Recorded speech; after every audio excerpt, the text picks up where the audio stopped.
எல்லாருமே 6 இன்ச்சு கொடுத்துட்டு armhole round போட்டுருவீங்க. போட்டுட்டு நம்ம செக் பண்ணி பார்க்கணும். ஃபஸ்ட்டு அந்த ஆம்ஹோல் ரவுண்டு நம்மளுடைய வேஸ்ட் மெஷர்மெண்ட்டு ஒன்றா வருதான்னு சொல்லிட்டு. எல்லாருக்குமே அந்த 6 இன்ச்சுனா 6 இன்ச்சே நம்ம வைக்கக்கூடாது.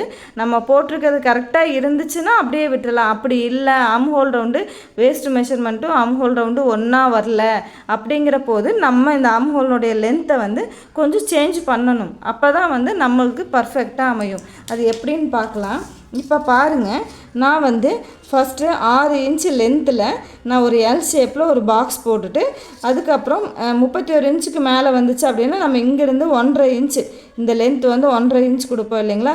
அதுவே 30 இன்ச்சுக்கு உள்ளே வந்துச்சுன்னா 1.25 இன்ச் கொடுப்போம். ஸோ நான் இங்கே 1.5 இன்ச்சு இங்கே எக்ஸ்ட்ரா மார்க் பண்ணிவிட்டு ஒரு ரவுண்டு போட்டிருக்கேன். இந்த ரவுண்டு செக் பண்ணி பாருங்கள். எப்போவுமே ஆம்ஹோல் ரவுண்டு செக் பண்ணும்போது ஸ்டிச்சிங்க்கு 1/2 இன்ச் விட்டுருக்கோம் இல்லைங்களா, அந்த இடத்துல இறக்கி தான் நம்ம செக் பண்ணணும்.